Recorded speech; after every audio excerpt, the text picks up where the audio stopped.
Good evening to all of you. और आज स्वागत है आपका फिर से एक बार आपके अपने चैनल केमिस्ट्री ऑफ 28 पर। हम लोगों ने हाइब्रिडाइजेशन पढ़ा। हाइब्रिडाइजेशन का टॉपिक काफी डिटेल में खत्म किया और अब हम लोग शुरू करने वाले हैं रेजोनेंस। और दोनों ही जो टॉपिक्स है, मैं आपको कई बार कह चुका हूं कि ये दोनों टॉपिक्स दूर करने के लिए आए थे लिमिटेशंस वैलेंस बॉन्ड थियरी के कॉन्सेप्ट का। हाइब्रिडाइजेशन ने इस लिमिटेशन को दूर किया कि अगर अलग अलग ऑर्बिटल्स के बीच में ओवरलैप से बॉन्ड बन रहा है तो फिर सबकी बॉन्ड एनर्जी और बॉन्ड स्ट्रेंथ और बॉन्ड लेंथ सेम कैसे हो जाता है। ऐसा तो नहीं होना चाहिए था। और एक बात थी लिमिटेशंस का के अंदर वीबीटी के कि सर फ्रैक्शनल बॉन्ड ऑर्डर को कैसे डिफाइन करें। ये क्या होता है sir fractional bond order.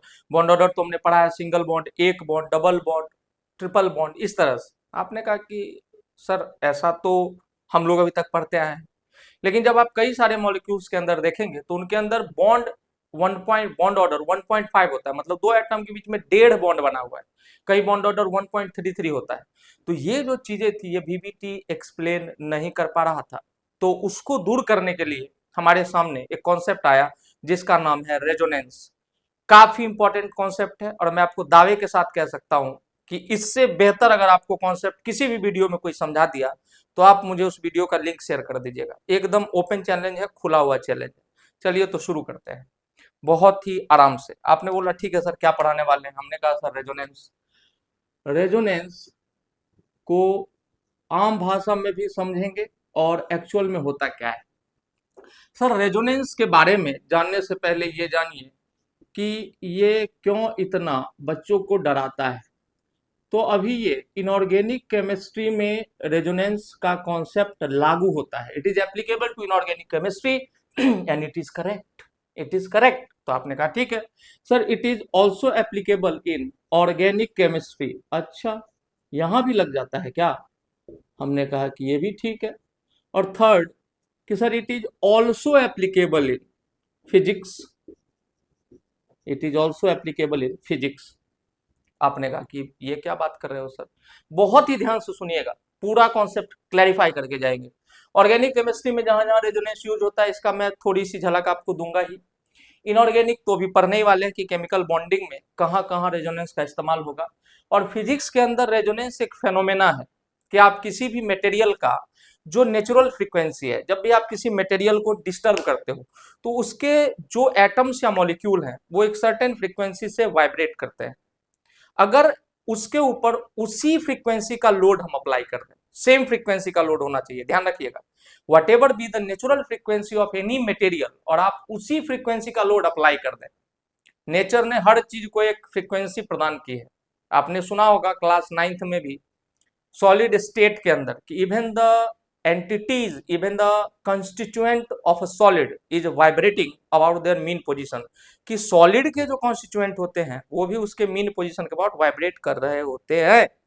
They are free to vibrate about their mean position only. इसलिए उनका जो शेप रहता है, जो स्ट्रक्चर रहता है वो फिक्स रहता है सॉलिड का, लेकिन वाइब्रेशन वहां भी है। तो अगर आप किसी सॉलिड पर जो उसके फ्रीक्वेंसी है, नेचुरल फ्रीक्वेंसी, उतनी ही फ्रीक्वेंसी का लोड अप्लाई करेंगे it will collapse within no time.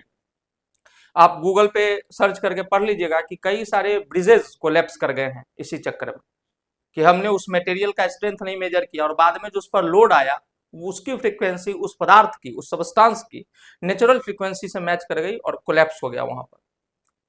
फिर से समराइज कर दे रहा हूं, in physics also we have to study the resonance. But हम यहाँ फिजिक्स पढ़ने आए हैं क्या। जवाब है नहीं। तो हम क्या पढ़ने वाले हैं सर उसकी बात करिए आप, ज्यादा इधर उधर जाने की जरूरत नहीं है। हमने कहा बिल्कुल ठीक बात है, अच्छी बात है, जो अच्छी बात है वो अच्छी बात है। आपने कहा ठीक है। तो जब हम इनऑर्गेनिक केमिस्ट्री के अंदर रेजोनेंस को देखते हैं तो it is nothing but it is nothing but to and fro motion. आगे पीछे मोशन करना, to and fro motion of electron या electron cloud.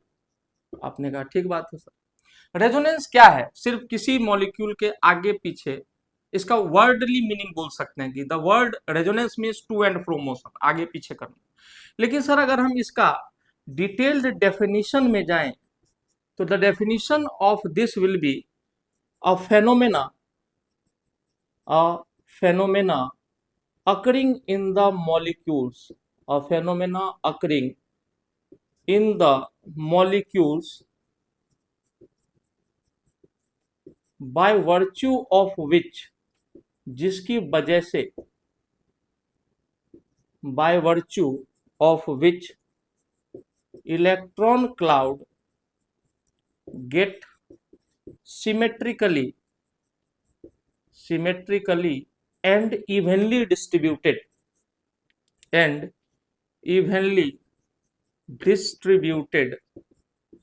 among all the atoms।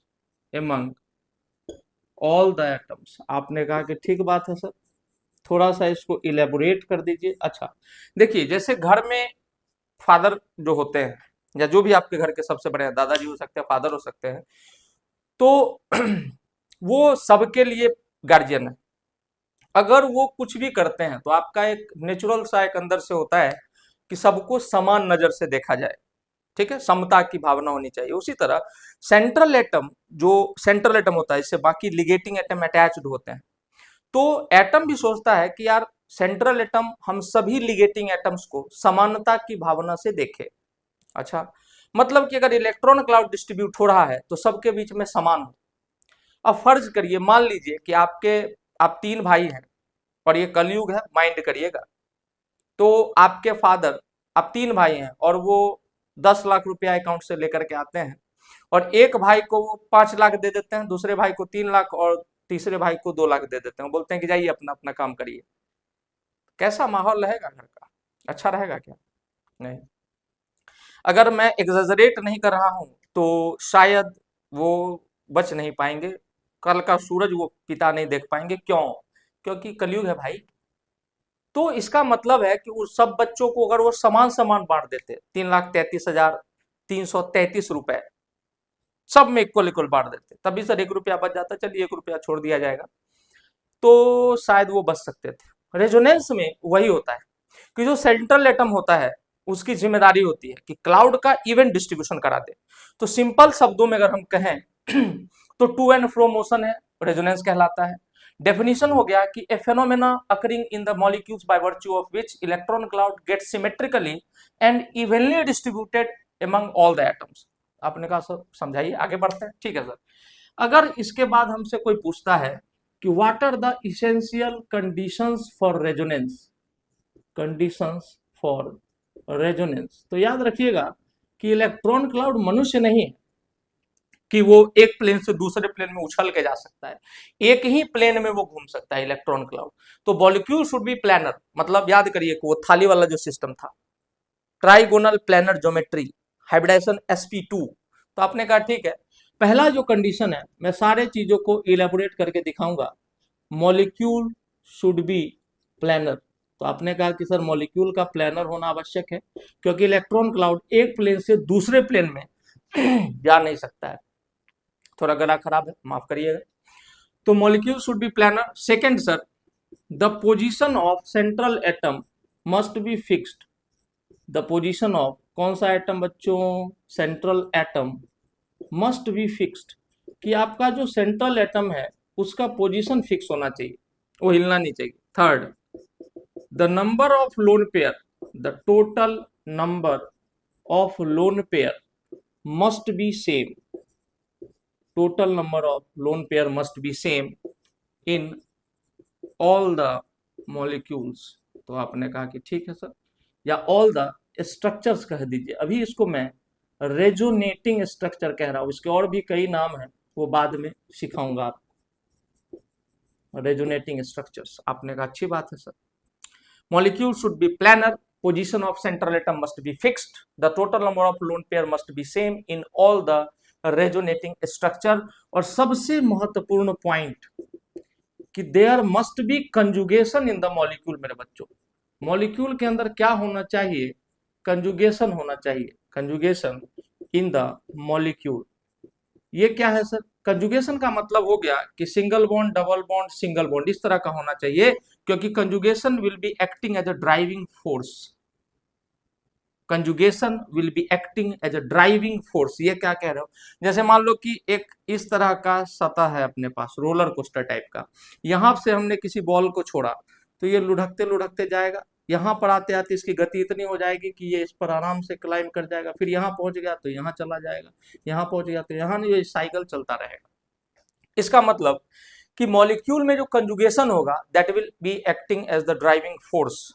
Single bond double bond single bond हो जाए, lone pair single bond empty orbital हो जाए कि lone pair यहाँ आएगा, यहाँ पे डबल बॉन्ड बनेगा, फिर ये मूव कर जाएगा एम्प्टी ऑर्बिटल के अंदर।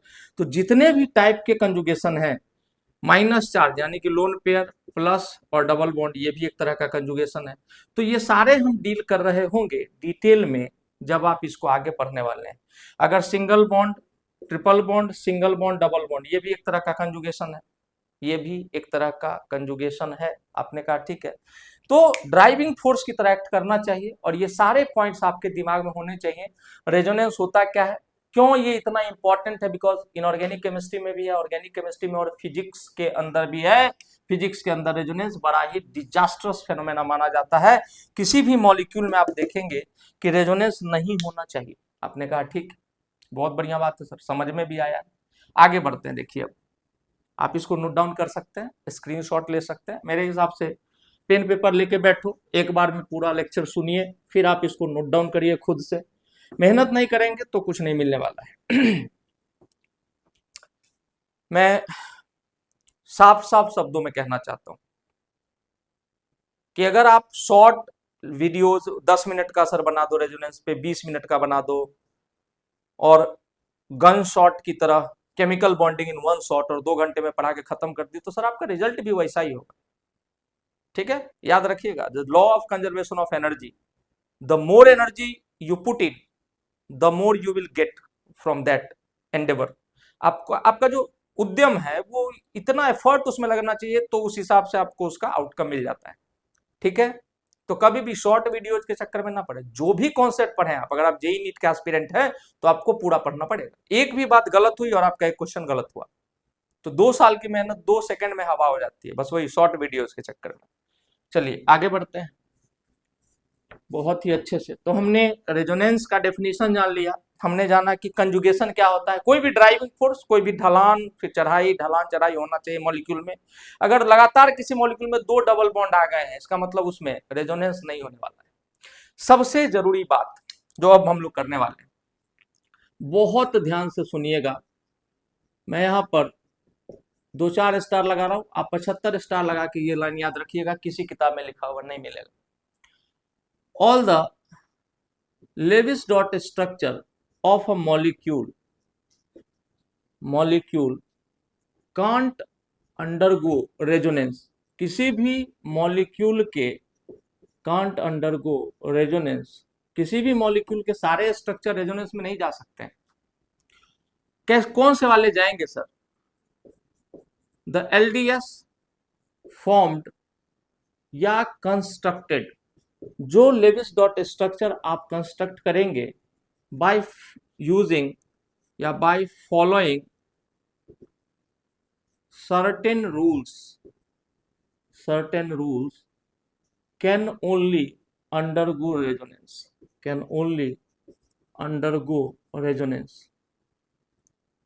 चलिए, दिक्कत क्या होती है कि आप मॉलिक्यूल का नाम पढ़ते हैं और आपके टीचर आपको स्ट्रक्चर बना के हाँ ऐसे होगा रेजोनेंस और आगे बढ़ जाते हैं। नहीं होगा भाई, आपको फील कैसे आएगी, that is the most important thing ना, आपको समझ में आना चाहिए।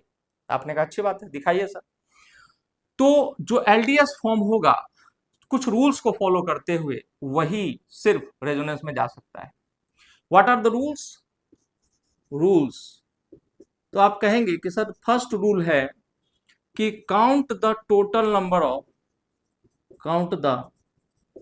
Number of valence electron. फिर से देखिए, मैक्सिमम वैलेंसी कितना इंपॉर्टेंट था, ये आ गया बेसिक कॉन्सेप्ट आपका जो फर्स्ट लेक्चर है, सेकेंड लेक्चर है। Count the total number of valence electrons, आपको काउंट करने होंगे उस मॉलिक्यूल के अंदर। सेकेंड पॉइंट कि attach each atom with the central atom, आप सारे एटम्स को सेंट्रल एटम के साथ अटैच कर दीजिए विथ और सिंगल बॉन्ड। मैं क्या कह रहा हूं आपको थोड़ी देर में समझ में आएगा, ये सारे अप्लाई करके दिखाने वाला हूं। Third point, start completing octet. Start completing कौन सा टेट? ऑक्टेट, मतलब अट्ठा पूरा कराना शुरू कर दीजिए। फ्रॉम एनी साइड, किसी भी साइड से आप स्वतंत्र हैं। Keeping in mind, keeping in mind there must be one conjugation, there must be one conjugation. कैसा मस्ट बी? एटलीस्ट कर दो बच्चे, कम से कम तो सर एक तो चाहिए जो ड्राइविंग फोर्स की तरह काम करे। At least one conjugation in the molecule, कि आप इस तरह से एलडीएस बनाएं कि उसमें कम से कम एक कंजुगेशन तो रहे। ये सारे रूल्स कई बार पढ़ के, कई बार समझ के, 7 साल पढ़ा के तब समझ में आया। ठीक है, ये आप ध्यान रखिएगा बहुत अच्छे से। आपने कहा ठीक है। Count the total number of valence electron attach each atom with the central atom with a single bond, क्योंकि अगर मॉलिक्यूल है तो कम से कम एक एक बॉन्ड तो बना ही हुआ होगा। आपने कहा sir start completing octet from any side keeping in mind there must be at least one conjugation in the molecule. आपने कहा सर बना के दिखाओ। जैसे मान लीजिए सपोज करिए कि आपको मैंने बोला कि CO2 मॉलिक्यूल में रेजोनेंस होगा कि नहीं होगा। आप में से कुछ बच्चे कहेंगे कि सर हम लोग को तो सर बताए थे कि CO2 सैचुरेटेड मॉलिक्यूल होता है। गलत जवाब। आपने कहा दिखाओ सर। तो जैसे कार्बन यहाँ पर है, अगर हम इसका ये स्ट्रक्चर बना दें, कार्बन की मैक्सिमम वैलेंसी 4 होती है। आपने कहा सर चलो और बेसिक से सीखो, बच्चों की तरह सीखो। यहाँ पर कार्बन की मैक्सिमम वैलेंसी 4, ऑक्सीजन की 6, तो कार्बन यहाँ पर 2 बॉन्ड बनाएगा ऑक्सीजन के साथ, और ये देखिए ये बन गए 2 बॉन्ड इसके। आपको फील हो गया होगा कि यहाँ पर एक इलेक्ट्रॉन ऑक्सीजन का, यहाँ पर एक है। सिमिलरली अगर मैं इधर जोड़ दूं तो इधर भी CO2 बन गया। तो सर इसमें तो इसका ऑक्टेट पूरा है, इधर ऑक्सीजन का भी ऑक्टेट पूरा है। तो सर प्रॉब्लम कहाँ है? प्रॉब्लम है there is unsaturation in CO2 also, क्योंकि ये दोनों मोर इलेक्ट्रोनिगेटिव है। इसका इलेक्ट्रोनिगेटिविटी याद कीजिए 3.44, इसका याद कीजिए 2.5, और इसका याद कीजिए फिर से 3.44। इसका मतलब ये दोनों कार्बन से ज्यादा इलेक्ट्रोनिगेटिव है ऑब्वियसली, तभी तो लिगेटिंग एटम्स है। कार्बन सेंट्रल एटम इसलिए है क्योंकि उसकी इलेक्ट्रोनिगेटिविटी सबसे कम है। The most electropositive atom will be the central atom. आपने कहा अच्छी बात है। जैसे ये इससे क्लाउड छीनेगा, ये इससे क्लाउड छीनेगा, अब इसके ऊपर एक पार्शियल चार्ज का डेवलपमेंट शुरू हो जाएगा। कहां रहा ये सैचुरेटेड? सैचुरेटेड का मतलब है कि आपके पास क्लाउड सफिशियंट अमाउंट में होना चाहिए स्टेबिलिटी के लिए। तो सर ये वाला स्ट्रक्चर, अब इस मॉलिक्यूल का ये वाला स्ट्रक्चर तो रेजोनेंस में नहीं जाएगा। जाएगा क्या? जवाब है नहीं जाएगा सर। अच्छा कौन जाएगा? आप ही बता दो, जब इतना देर से हल्ला कर रहे हो तो आप ही बताओ। देखो आपने बोला कि सर मैक्सिमम वैलेंसी काउंट कीजिए, तो कार्बन ग्रुप 14 का एलिमेंट है, मैक्सिमम वैलेंसी है 4, ऑक्सीजन 2 है, और ऑक्सीजन की वैलेंसी है 6 क्योंकि ये ग्रुप 16 का एलिमेंट है। तो ये कितना हो जाएगा? टोटल इसके वैलेंस इलेक्ट्रॉन हो गए पूरे मॉलिक्यूल के 16। आपने कहा ठीक है, और आपने यहाँ पर बना दिया कार्बन। देखो ये रूल्स फॉलो कर रहा हूं, ध्यान से देखना, बाद में कंफ्यूज ना होना। Count the total number of valence electron, count कर लिए। Attach each atom with the central atom with the single bond, single bond से जोड़ दिया।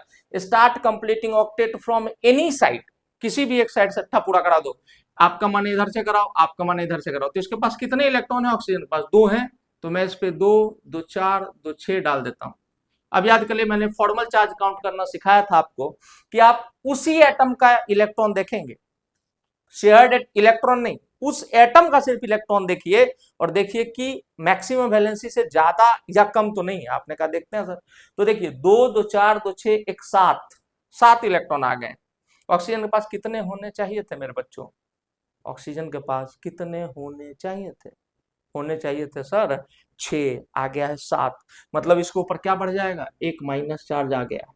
अद्भुत, बढ़िया बात, सुंदर बात। आपने कहा ठीक है। इलेक्ट्रॉन कितने यूज हो गए? 16 पेयर थे आपके पास, 2 पेयर यहाँ, 2 पेयर यहाँ, 4, 2 6, 2 8, 2 10 पेयर आप यूज कर चुके हैं, 6 पेयर आपके पास बचे हुए हैं। अगर आपके पास सर दिमाग है तो आपको पता है कि कंजुगेशन के लिए हमको यहाँ एक्स्ट्रा बॉन्ड्स बनाने होंगे। मतलब आपके पास 6 इलेक्ट्रॉन थे, तो यहाँ हो जाएगा 2, 2 4, 2 6, और अभी भी 2 बचा हुआ है क्योंकि 4 बॉन्ड तो बन नहीं सकता 2 एटम्स के बीच में। एक बार फिर से रिपीट कर रहा हूं, count the total number of valence electron. Attach each atom with the central atom with the single bond, single single बनाया था। Start completing octet from any side, हमने इधर से शुरू किया, 8 पूरा कराया, देखा इसमें -1 चार्ज आ रहा है। Keeping in mind that there must be one conjugation, तो एक कंजुगेशन, डबल इलेक्ट्रॉन कम होते तो 2 ही बॉन्ड बनाता मैं, लेकिन अपने पास इलेक्ट्रॉन यहां करने के बाद भी बचे हुए थे 6, तो हमने 2 2 4 यहां यूज किए, 2 लोन पेयर के रूप में यहां बैठे हुए हैं। अब फिर से ऑक्सीजन का जरा देखिए, क्या देखिए सर, ऑक्सीजन का फॉर्मल चार्ज आपने कहा सर 1 2 3 2 5 ही इलेक्ट्रॉन दिख रहे हैं। अगर 6 होता ऑक्सीजन के पास तो उसका ग्रुप नंबर है 16, मैक्सिमम वैलेंसी 6, अगर 6 ही होता तो कोई चार्ज नहीं आता। 6 से ज्यादा होगा तो माइनस चार्ज आएगा, माइनस चार्ज आएगा। 6 से कम है, अब की बार 5 है, तो क्या आएगा मेरे बच्चों, +1। आपने कहा सुंदर, अति सुंदर। अच्छा, अब इन दोनों में रेजोनेंस कैसे होगा सर, तो वही बात है, जब दो ही तरफ जाने का रास्ता है, या तो आप राइट जा सकते हो या तो लेफ्ट, तो जो इधर का कॉन्फ़िगरेशन है वो इधर आ जाए और जो इधर का कॉन्फ़िगरेशन है वो इधर आ जाए। आपने कहा सर बना के दिखा, ये लीजिए, मैंने इसको ऐसे, इसको इक्विवेलेंट का साइन कहते हैं, इक्विवेलेंट का साइन करते हैं। थोड़ी देर में और क्लैरिटी आएगी, अभी पहले बस मैं रूल्स अप्लाई करना सिखा रहा हूँ। आपने कहा ठीक है, तो अब मैं इसको ऐसे बना दूं, C ट्रिपल बॉन्ड O, और इधर वाले ऑक्सीजन पे प्लस, और इधर पे O माइनस, और इधर पे 2 2 4 2 6। अच्छा, सुंदर। अब या तो ये इधर 3 बॉन्ड हो सकता है या इधर एक, क्योंकि यहाँ 3 ही एटम्स है, इसलिए जब और बड़े एग्जांपल्स, नेक्स्ट एग्जांपल से सब क्लियर हो जाएगा। आपने कहा ठीक है, अब जरा एक फॉर्मूला याद करिए, मैं लिखवा रहा हूं, bond order in, bond order of an inorganic molecule. कैसा मॉलिक्यूल, इनऑर्गेनिक, इनऑर्गेनिक मॉलिक्यूल। देखिएगा, इनको रेजोनेटिंग स्ट्रक्चर भी कहा जाता है, and they are also called, इनके CO2 के ये रेजोनेटिंग, या मैंने बोला था इसको और भी नाम होते हैं, canonical structure. Chemistry is not tough, the terms in the chemistry are tough. आपने कहा सुंदर बात। Bond order of an inorganic molecule क्या होता है sir, total number of bonds between any two fixed atoms, किसी भी दो एटम को आप फिक्स कर लें, and divided by total number of canonical structure, CS लिख रहा हूं, total number of bonds between any two fixed atoms, और यहां देखिए फॉर्मूला में इन all the canonical structure, CS लिख रहा हूं शॉर्ट में। आपने कहा कि सर ठीक है लिखिए, दिख रहा है, समझ में भी आ रहा है, बढ़िया बात है अभी तक। तो कोई भी दो एटम फिक्स करिए, आप इसको 1 मान सकते हैं, इसको 2, लेकिन जब आप इसको 1 इसको 2 मानेंगे तो नीचे वाले स्ट्रक्चर में भी इक्विवेलेंट पोजीशन को 1 2 मानना पड़ेगा। ठीक है सर, मान लिया हमने, तो इसका 1 इसका 2, तो आपने कहा total number of bond between any two fixed structure, यानी 3 + 1 कितना हो जाएगा, 4। इन दोनों फिक्स्ड एटम के बीच में यहाँ 3 बॉन्ड थे, यस, यहाँ 1 बॉन्ड था, यस, और total number of canonical structure आप कितने बना सकते हो, सिर्फ 3 एटम के बीच में 2, तो आपने कहा 2, तो बॉन्ड ऑर्डर अभी 2। मजा आया होगा सर, शुरू से हम लोग कह रहे थे कि C double bond O double bond O होता है, अभी यहाँ भी तो बॉन्ड ऑर्डर 2 ही दिख रहा है। हाँ भाई, मैं कहाँ कह रहा हूँ कि बॉन्ड ऑर्डर बदल गया, मैंने ये कहा कि क्या CO2 रेजोनेंस में जा सकता है या नहीं जा सकता, आंसर है जा सकता है। कैसे बॉन्ड ऑर्डर बदलेगा नहीं पता हमको, I will find it, and we have found that bond order तो नहीं बदला इसका, लेकिन हमने ये स्ट्रक्चर किस आधार पे बनाया था। अगर हम ये स्ट्रक्चर बनाते CO2 का तो ये रेजोनेंस में कभी नहीं जाता, तो हमें इन रूल्स को फॉलो करते हुए स्ट्रक्चर्स बनाने हैं, और वो स्ट्रक्चर पक्के से रेजोनेंस में जाएंगे। आपने कहा ठीक बात है सर, देखिए जरा आगे, बहुत प्यार से देखिए, इसका आप स्क्रीनशॉट लीजिए, जो भी आपके जो डाउट्स हों आप मैसेज करिए, मैंने आपको नंबर भी दिया हुआ है अपना, लिख भी देता हूं, देख लो बोर्ड पे, देख लीजिए आप बोर्ड पे, 9713781230, 9713781230। लेकिन सिर्फ व्हाट्सएप करना है, आप कॉल ना करें, दिन में थोड़ा सा बिजी रहता हूं मैं, रात को आकर के हर एक बच्चा का, असम से बच्चे डाउट पूछ रहे हैं यार, असम से डाउट पूछ रहे हैं, दिल्ली से डाउट पूछ रहे हैं, गुजरात से डाउट पूछ रहे हैं, और मैं बताता हूं। ठीक है, फेम मतलब नाम जो होता है ना, नाम, नाम इंपॉर्टेंट है, नाम बनना चाहिए, पैसा तो हर कोई कमा लेता है, नाम बनना चाहिए। आपने कहा ठीक, मिटाता हूं मैं, चलिए आगे बढ़ते हैं, आगे बढ़ते हैं, और बहुत ही आराम से देखते चलिएगा कि आपको क्यों केमिस्ट्री रटने वाला सब्जेक्ट लगता है, क्योंकि आप कभी उस तरह से पढ़ते ही नहीं हो, फिर सब्जेक्ट पे वो करते हो कि सर सब्जेक्ट गंदा है, ये सब्जेक्ट कोई गंदा नहीं होता है भाई मेरे, देखिएगा। और हमें ज्यादा लेक्चर्स लगेंगे भी, हमारा इससे काम नहीं चलेगा, एक दो लेक्चर से काम नहीं चलने वाला, ज्यादा लेक्चर लगेंगे। आपने कहा ठीक है। मानिए क्वेश्चन आता है कि find the carbon oxygen bond order, ऐसे लिखा रहेगा, find the CO bond order in CO3 2-। ठीक है। अब एक प्यारा सा बात है, एक अच्छी सी बात है कि सर सारे रूल्स तो आपने सिखा दिए, मॉलिक्यूल शुड बी प्लानर होना चाहिए, न्यूक्लियस या सेंट्रल एटम का पोजीशन फिक्स रखना है, लोन पेयर सेम होने चाहिए, इस सबको थोड़ा भी, इन सारे रूल्स के साथ कोई भी खिलवाड़ नहीं होना चाहिए। एक और रूल था कि कंजुगेशन होना चाहिए। आपने कहा ठीक है। मैं एक पांचवा रूल ऐड कर रहा हूं कि जब भी बॉन्ड टूटता है ना तो खट का आवाज आना चाहिए। ठीक है, this is an important rule. आप कहेंगे सर मजाक कर रहे हो, हाँ कर रहा हूं, बट दिस इज इंपॉर्टेंट कि बॉन्ड टूटने पर कैसी आवाज आती है सर, खट की आवाज आती है। देखो कैसे आएगी, देखिएगा। CO3 2- है, सबसे पहला रूल नंबर 1 अप्लाई करिए। मैं एक और एग्जांपल आपको रूल्स के साथ दिखाता हूं। तो रूल नंबर 1 था आपका कि आप स्ट्रक्चर बनाइए कार्बोनेट का, COO, है ना। रूल नंबर 1 सर, तो वैलेंसी काउंट करना था, तो बार बार काउंट कराओगे क्या, आपको तो याद हो गया होगा। कैसे सर याद है, तो देखिए कार्बन की मैक्सिमम वैलेंसी 4, 3 ऑक्सीजन है, ऑक्सीजन की मैक्सिमम वैलेंसी 6, और निगेटिव चार्ज है तो ऐड होगा, पॉजिटिव चार्ज होगा तो सब्ट्रैक्ट हो जाएगा, मतलब इतने इलेक्ट्रॉन ज्यादा है अभी, प्लस होता तो कम हो जाते। आपने कहा ठीक है। और यहाँ पर +2, तो ये कितना हो जाएगा सर, 18 4 22 2 24 इलेक्ट्रॉन। जो इंग्लिश मीडियम वाले हैं 24 इलेक्ट्रॉन। ठीक है, तो 24 इलेक्ट्रॉन आ गए आपके पास, आपने सिंगल बॉन्ड से जोड़ दिया सबको, सुंदर बात है सर। अब कितने 24 में से कितने इलेक्ट्रॉन आपने यूज कर लिए, तो 2 2 4 2 6, क्योंकि सिंगल बॉन्डेड तो सबको रखना ही है आपको। अब किसी भी एक साइड से ऑक्टेट पूरा कराना शुरू कर दीजिए। हमने यहां से कराया, दो दो तो पहले से है, 2 4 2 6 और 2 8। अच्छा, यहाँ भी 2 2 4 2 6 और 2 8। अच्छा, इसका भी ऑक्टेट पूरा हो गया।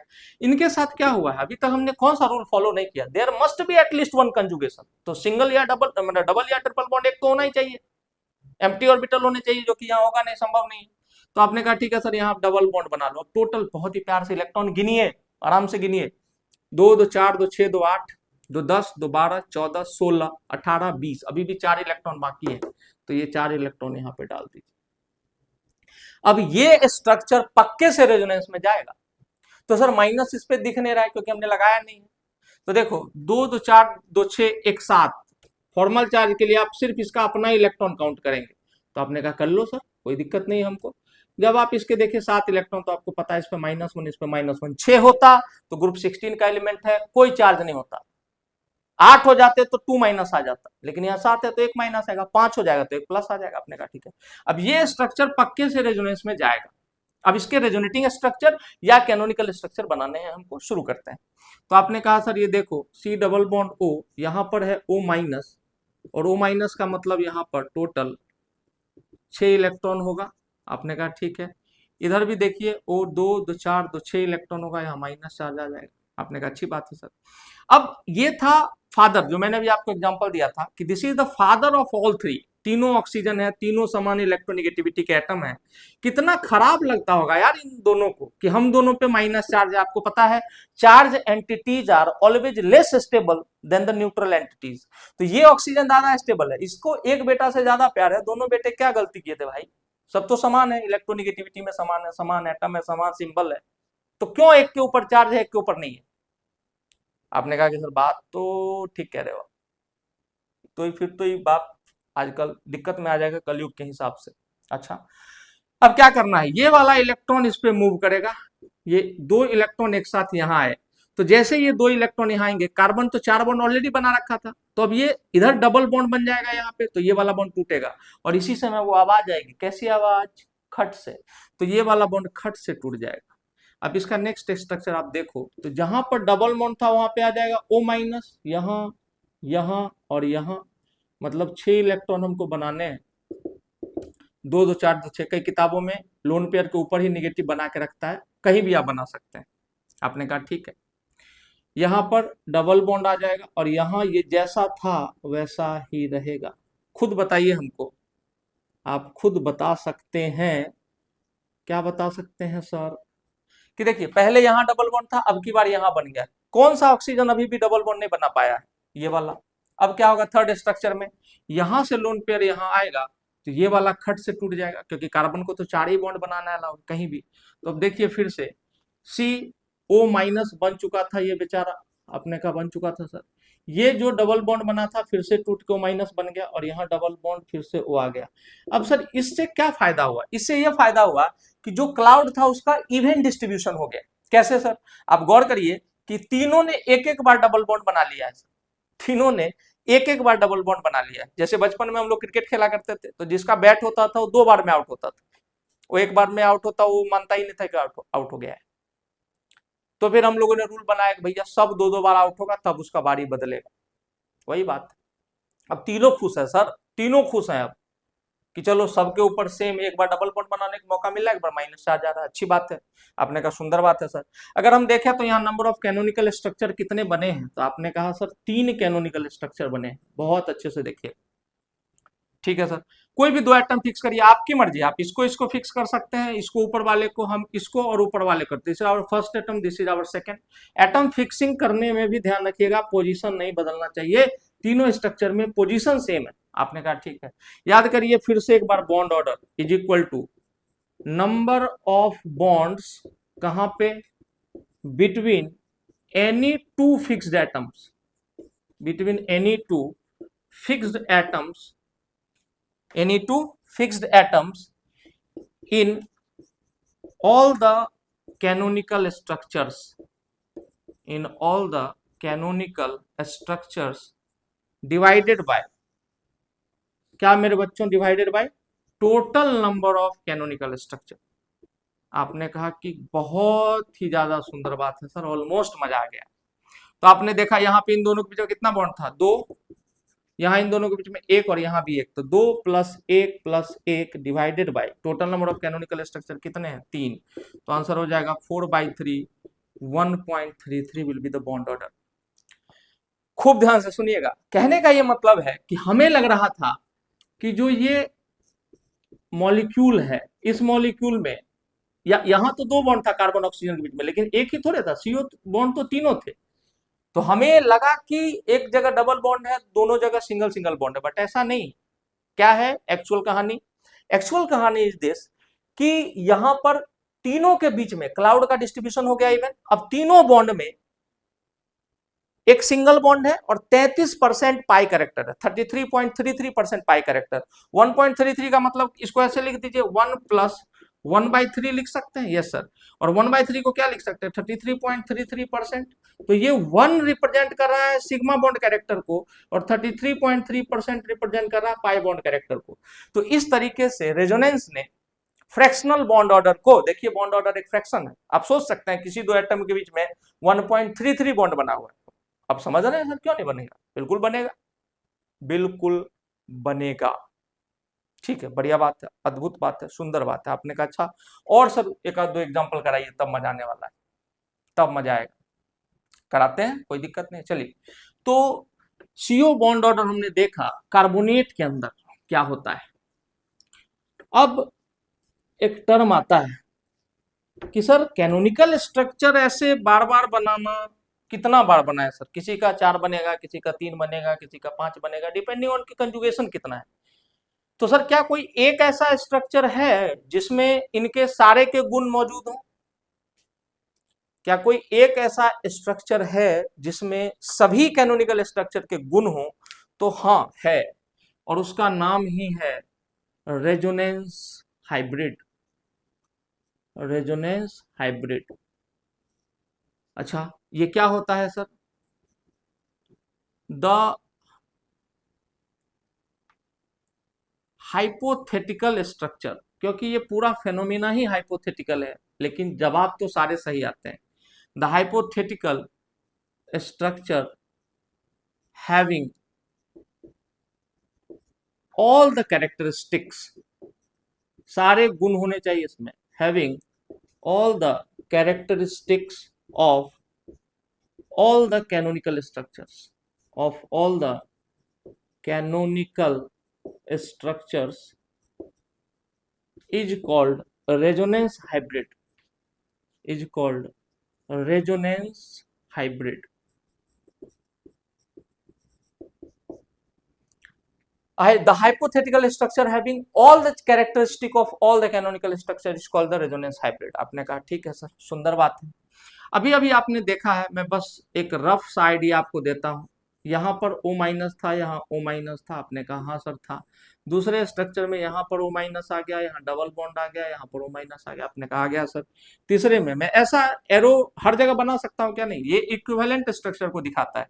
देखिए सारे स्ट्रक्चर में सेम लोन पेयर है, सेम डबल बॉन्ड है, यहाँ भी एक, यहाँ भी एक, लोन पेयर सेम, सब कुछ सेम, तो इनकी एनर्जी भी सेम होती है, that's why this sign is being used. तो आपने कहा ठीक है। तीसरे स्ट्रक्चर में यहाँ डबल बॉन्ड, यहाँ पर O माइनस और यहाँ पर भी आ गया था O माइनस, आपने कहा सुंदर बात है। तो इसका मतलब है कि पहले स्ट्रक्चर में जो है वो क्लाउड ऐसे मूव किया होगा, हाँ ठीक है। दूसरे स्ट्रक्चर में देखिए कि क्लाउड इधर से इधर मूव किया था, यहाँ पर आपका, और तीसरे स्ट्रक्चर में क्लाउड ने ऐसे मूव किया है। तो मैं जब इसको एक साथ बनाऊंगा तो rules for drawing the resonance hybrid, तो यहां पर सबको फिर से सिंगल बॉन्ड से आप जोड़ दीजिए, ठीक है। सिंगल बॉन्ड से जोड़ दिया हमने सर, बहुत अच्छा लगा जोड़ करके। मॉलिक्यूल प्लानर है कि नहीं है? बिल्कुल प्लानर है। देखिए आप, 2-3 सिग्मा बॉन्ड है, बस लोन पेयर है ही नहीं, तो हाइब्रिडाइजेशन sp2 है। मॉलिक्यूल प्लानर है कि नहीं, ये भी आपको देखना चाहिए। आपने कहा ठीक है। अब देखिए क्लाउड इधर मूव किया तो आप इधर डॉटेड लाइन ऐसे दिखाएंगे, इधर मूव किया तो इधर डॉटेड लाइन ऐसे, नीचे में मूव किया तो ऐसे। इसका मतलब कि आपने ये पिक्चर बना दिया, अच्छा ठीक है। अब इस हर एक एटम के ऊपर टोटल चार्ज कितना था? तो CO3 2 माइनस था। जैसे वहां पर उस पिता के पास कितने पैसे थे? उस पिता के पास थे 10 लाख, और उसको कितने बेटों में बांटना था? 3 बेटों में। तो तीनों को कितना पड़ा था? 3.33 लाख अप्रोक्स पड़ा। आपने कहा सर। तो यहाँ टोटल चार्ज है 2 यूनिट निगेटिव, और 3 ऑक्सीजन में बटना है, तो प्रत्येक ऑक्सीजन को कितना चार्ज मिलेगा? -2/3, -2/3 एंड -2/3। आपने कहा सर मजा ही आ गया। तो यही है इसका रेजोनेंस हाइब्रिड। टोटल चार्ज निकालिए, कितने एटम में बांटना है, देखिए खत्म हो गई बात। Resonance hybrid is the most stable canonical structure. ये क्या होता है, कैसे होता है, बस थोड़ी देर में पता चलेगा। एक और एग्जांपल देख लेते हैं, एक और दिखाने दो, फिर अभी लंबा चलेगा ये। अभी आप समझ गए कि रेजोनेंस हाइब्रिड क्या होता है। एक हाइपोथेटिकल स्ट्रक्चर है जिसमें वो सारे गुण होते हैं जो अलग अलग करके सारे कैनोनिकल स्ट्रक्चर के अंदर होते हैं। आपने कहा ठीक है, आगे बढ़ते हैं, आगे बढ़ते हैं। चलिए एक और एग्जांपल देखिए प्यार से। जैसे NO3 माइनस है आपका, बोला कि नाइट्रेट आयन में NO बॉन्ड ऑर्डर क्या होगा, NO के बीच का बॉन्ड ऑर्डर क्या है? तो आपने कहा सर सबसे पहले कहाँ वैलेंस इलेक्ट्रॉन, याद ही है इसे, चलो 5 नाइट्रोजन ग्रुप 15 का एलिमेंट है, 6 × 3 ऑक्सीजन ग्रुप 16 का है, 3 एटम है, प्लस निगेटिव चार्ज ऐड हो जाता है, तो यहाँ भी कितना इलेक्ट्रॉन है? 24 इलेक्ट्रॉन है। अद्भुत बात है सर, मजा ही टाइप का आ रहा है। आपने कहा ठीक। जब हम ये देखते हैं 24 इलेक्ट्रॉन, तो हम सेंट्रल एटम बना लेते हैं और सेंट्रल एटम को तीनों ऑक्सीजन के साथ ऐसे कनेक्ट कर लेते हैं। आपने कहा अच्छी बात है सर, सुंदर बात है। 24 इलेक्ट्रॉन डालने हैं, किसी भी एक साइड से ऑक्टेट पूरा कराना शुरू कर दीजिए, तो कितना हो जाएगा? 2 2 4 2 6 2 8, खत्म हो गया, इसका अट्ठा पूरा हो गया। 2 2 4 2 6, आपको अब याद हो गया होगा यार कि जैसे ही ऑक्सीजन सिंगली बॉन्डेड दिखेगा, इस पे -1 चार्ज है, इस पे भी -1 चार्ज है। आपने कहा बिल्कुल है। यहाँ पर देखिए कंजुगेशन के लिए डबल बॉन्ड लगाया, यहाँ पर ऑक्सीजन, खत्म हो गई बात। अब ये पक्का रेजोनेंस में जाएगा, लेकिन सेंट्रल एटम को देखिए चुपचाप प्यार से बैठा हुआ है, लेकिन इसके पास ग्रुप 15 का है, इसके पास कितने इलेक्ट्रॉन होने चाहिए थे? 5। अभी कितने दिख रहे हैं? 1 2 3 और 4। इसका मतलब इस पे कौन सा चार्ज आ गया होगा? Plus charge. आपको खुद भी समझ में आना चाहिए कि the whole molecule is having net -1 charge. अगर हम यहाँ प्लस ना लगाते तो इसका मतलब 2 माइनस चार्ज आता, तो NO3 2 माइनस तो होता नहीं है नाइट्रेट आयन। NO3 2 माइनस तो होता नहीं है नाइट्रेट आयन।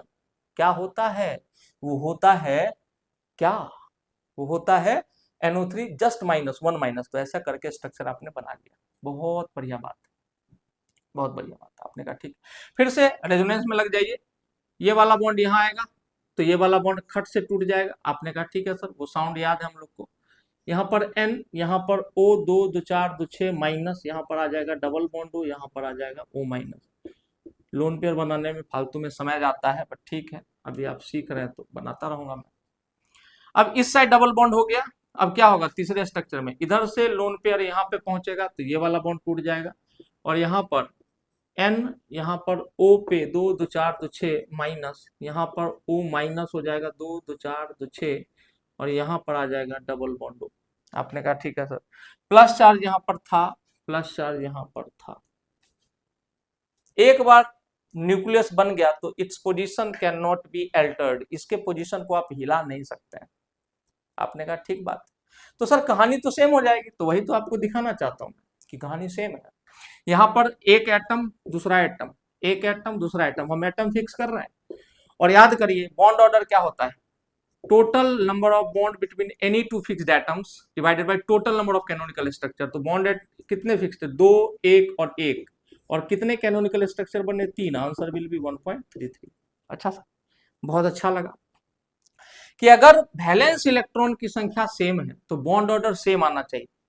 वैसे तो मैं इस तरह के जनरलाइज स्टेटमेंट के पक्ष में नहीं रहता हूं, बट अगर आप चाहें तो इसको याद रख सकते हैं। कुछ लोग गलत पढ़ाते हैं, कुछ लोग ये पढ़ा देते हैं सर कि in isoelectronic species, in isoelectronic species bond order is same, in isoelectronic species bond order is same, but ऐसा ये सही स्टेटमेंट नहीं है, ये गलत स्टेटमेंट। ये स्टेटमेंट आया क्यों, इन सब मॉलिक्यूल के कारण आया है। अगर आपको याद हो, यहाँ CO में देखिए कितने इलेक्ट्रॉन है टोटल, आइसो इलेक्ट्रॉनिक होना मतलब बैलेंस इलेक्ट्रॉन से होना नहीं, टोटल इलेक्ट्रॉन से होना। तो कार्बन का एटॉमिक नंबर होता है 6 8 14, तो 14 इलेक्ट्रॉन यहाँ भी है, यहाँ पर कितना है 8, और NO प्लस कर दो तो कितना हो जाएगा 8 7 15 और -1, तो यहाँ भी 14 इलेक्ट्रॉन है। और यहाँ पर देखिए कार्बन के 6 7 13 1 14, यहाँ पर 14 इलेक्ट्रॉन, और यहाँ तीनों में बॉन्ड ऑर्डर 3 आ जाता है। तो हम हल्ला करने लगते हैं, धमाल मचाने लगते हैं कि सर आइसो इलेक्ट्रॉनिक स्पीशीज का बॉन्ड ऑर्डर सेम होता है, बट ऐसा बिल्कुल भी नहीं है, ऐसा बिल्कुल भी नहीं है। ठीक है, हाँ या ना, कैसे सर, देख लो NO2 माइनस, देखिए नाइट्राइट, आगे कराऊंगा कि नाइट्राइट में बॉन्ड ऑर्डर 1.5 होता है। अच्छा सर, होता होगा, अभी आप कह रहे हैं। O3 को देखिए, O3 में बॉन्ड ऑर्डर कितना होता है, O3 में आपका बॉन्ड ऑर्डर कितना होता है, इसका भी बॉन्ड ऑर्डर 1.5 होता है। तो सर यहाँ भी तो वो वाला रूल लग ही रहा है कि सर नाइट्राइट में, अच्छा तो मैं कहूंगा कि फिर C6H6 में भी तो बॉन्ड ऑर्डर बेंजीन का भी 1.5 होता है। बेंजीन का 1.5 नहीं होता है क्या, बिल्कुल होता है, आप सर्च करिए। तो सर यहाँ यहाँ जो रूल लगा, यहाँ इसके साथ क्यों नहीं लगा। ठीक है, तो आपको थोड़ा ध्यान में रखना है कि जनरलाइज स्टेटमेंट के पीछे नहीं भागना है, आपको हर बार काउंट करके देखना है। तत्काल के लिए इतनी बात है कि आइसो इलेक्ट्रॉनिक स्पीसीज के केस में बॉन्ड ऑर्डर सेम होगा, ये हर बार जरूरी नहीं है, ये हर बार जरूरी नहीं है। हाँ, बहुत सारी जगहों पे सेम हो जाता है, बट हर बार नहीं होता है। वैलेंस इलेक्ट्रॉन अगर हमारे सेम है, वैलेंसी सेम है, उसके साथ मेरे को लिखना पड़ेगा इनऑर्गेनिक मॉलिक्यूल के अंदर, तो बॉन्ड ऑर्डर सेम हो जाता है। जैसे देखिए पिछले केस में कार्बोनेट था तो CO3 2 माइनस था, इसके पास भी 24 इलेक्ट्रॉन थे वैलेंस सेल में, और NO3 माइनस के पास भी 24 इलेक्ट्रॉन थे वैलेंस सेल में, तो ये दोनों का बॉन्ड ऑर्डर सेम आ रहा है 1.33, एक सिग्मा बॉन्ड ऑर्डर 33.33% पाई कैरेक्टर। आपने कहा सुंदर बात है सर, बढ़िया बात है। चलिए आगे बढ़ते हैं। अब आप थोड़ा थोड़ा सीख चुके हैं, तो मैं आपको थोड़ा सा आगे लेकर के चलना चाहूंगा इस कॉन्सेप्ट के अंदर, और आपको 2 एक्स्ट्रा बातें बताता हूं।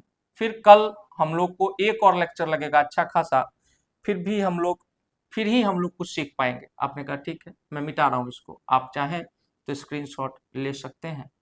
चलिए, हर बार ऐसा नहीं होगा सर, हर बार ऐसा नहीं होगा।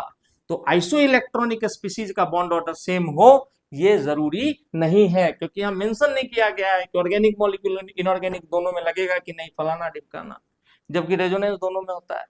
तो जनरल स्टेटमेंट हमेशा बच करके रहे। चलिए अब आते हैं सर काम की बात पे। 2 स्टेटमेंट बड़े घातक है इसमें।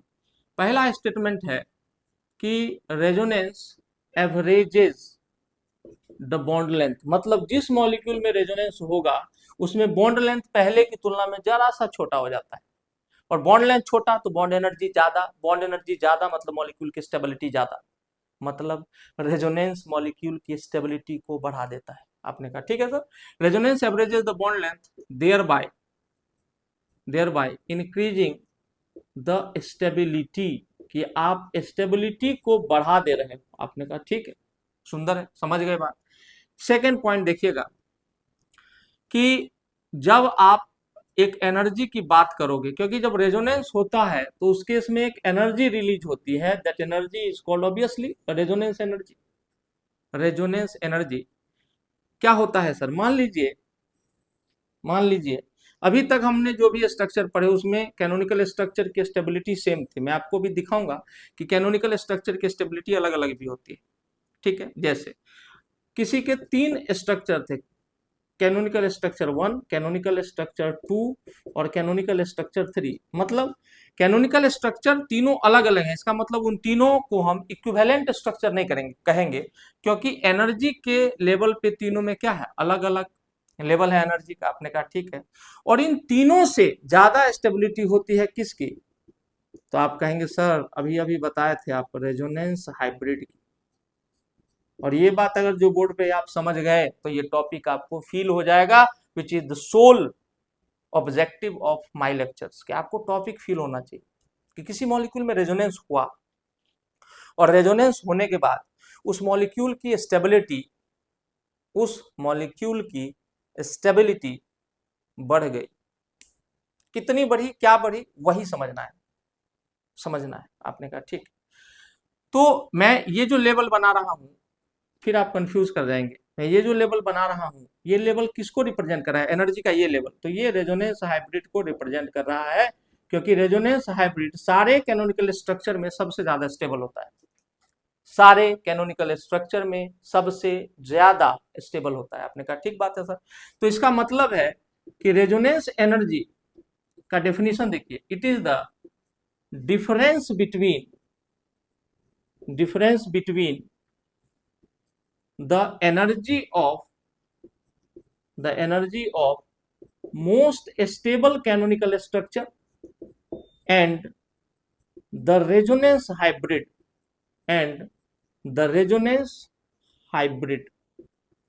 आपने कहा सर बात तो सही है, ठीक है। अभी भी आपके दिमाग में चल रहा होगा जैसे हमको चल रहा है, कि एक एग्जांपल जरा हो जाए सर जहां माहौल खराब हो गया था। जैसे फिर से देखो, आपने इस मॉलिक्यूल को तो देखा है, इसमें रेजोनेंस नहीं होता है। याद करिए O2 मॉलिक्यूल, O2 का बॉन्ड ऑर्डर क्या होता है? तो साफ साफ दिख रहा है कितने बॉन्ड बने हैं दोनों के बीच में, 2। अनसैचुरेशन है नहीं तो रेजोनेंस प्ले करेगा नहीं, इसमें कहीं कंजुगेशन का सवाल ही पैदा नहीं होता। 2 ही एटम है, कहाँ इलेक्ट्रॉन घूमेगा? कहीं नहीं घूम सकता। आपने कहा ठीक है। इसमें टोटल नंबर ऑफ इलेक्ट्रॉन कितने होंगे? 2 ऑक्सीजन है, मतलब 16 इलेक्ट्रॉन है पूरे मॉलिक्यूल के अंदर। हाँ सर है तो अच्छा। और यहां देखिए N3 माइनस, याद करिए, जो लोग नहीं पढ़े हैं उनको मैं बता दूं, this is called azide ion. जैसे भारत देश आजाद हुआ था, ये हेनाइन भी आजाद है। कैसे? यहां पर देखिए N डबल बॉन्ड N, और यहां पर इलेक्ट्रॉन है, तो नाइट्रोजन के पास सारे इलेक्ट्रॉन है, तो नाइट्रोजन की मैक्सिमम वैलेंसी होती है मेरे बच्चों 5, ग्रुप 15 का एलिमेंट। हाँ सर, यहाँ कितने दिख रहे हैं? 2 2 4 2 6 खुद के इलेक्ट्रॉन। तो इस भी पे भी -1 है, इस पे भी -1 है, और बीच वाले को देखिए तो बेचारा 5 होना चाहिए था, 4 है इसके पास, 1 2 3 4, तो इस पे प्लस है। मैं थोड़ा बड़ा लिख करके दिखाता हूं आपको। यहाँ पर देखो N डबल बॉन्ड N, और यहाँ पर लोन पेयर, तो माइनस और प्लस, तो एक प्लस एक माइनस कैंसिल हुआ। हाँ सर हो गया। इसलिए ओवरऑल ये कैसा लिखा जाता है? N3 minus. Always the net charge is written over the anionic radical और कैटायनिक रेडिकल। आपने कहा ठीक है। यहां देखो तो NN के बीच में बॉन्ड ऑर्डर कितना है? अगर आपसे कोई पूछेगा कि NN बॉन्ड ऑर्डर इन एजाइड आयन कौन सा माइनस? N3 माइनस, तो आप कहेंगे 2 है। और O2 के बीच में भी कितना है? 2 है। लेकिन इसमें तो सर टोटल 16 इलेक्ट्रॉन है, और इसमें टोटल देखेंगे आप तो 3 नाइट्रोजन का एटॉमिक नंबर कितना है? 7, तो 7 3 जा 21 + 1 = 22 इलेक्ट्रॉन। तो मैं कैसे मान लूं कि हर बार आइसो इलेक्ट्रॉनिक स्पीसीज के केस में बॉन्ड ऑर्डर सेम होगा? नहीं होगा, नॉट ऑलवेज ट्रू। तो why we are going behind the generalize statement. हम लोग को जनरलाइज स्टेटमेंट काउंट नहीं करना है, जब जो क्वेश्चन पूछेगा तब उसका आंसर कर देंगे उस तरीके से। देखो ये साइंस पढ़ने में ये तो होगा sir, you have to be logical, you have to be always awaken, कि कब क्या बात बदल के पूछ दे। अगर स्टेटमेंट बदलेगा तो बातें बदल जाएंगी, आंसर बदल जाएगा। अगर आपको सिंपल आंसर्स वाला आदत था तो आपको आर्ट्स पढ़ना चाहिए था। वहां टीपू सुल्तान क्या खेलते हुए मर गया, पोलो खेलते हुए मर गया, अगर मैं सही हूं तो बस इतना ही है। अब वो पोलो कबड्डी में नहीं बदल सकता है, लेकिन विज्ञान है।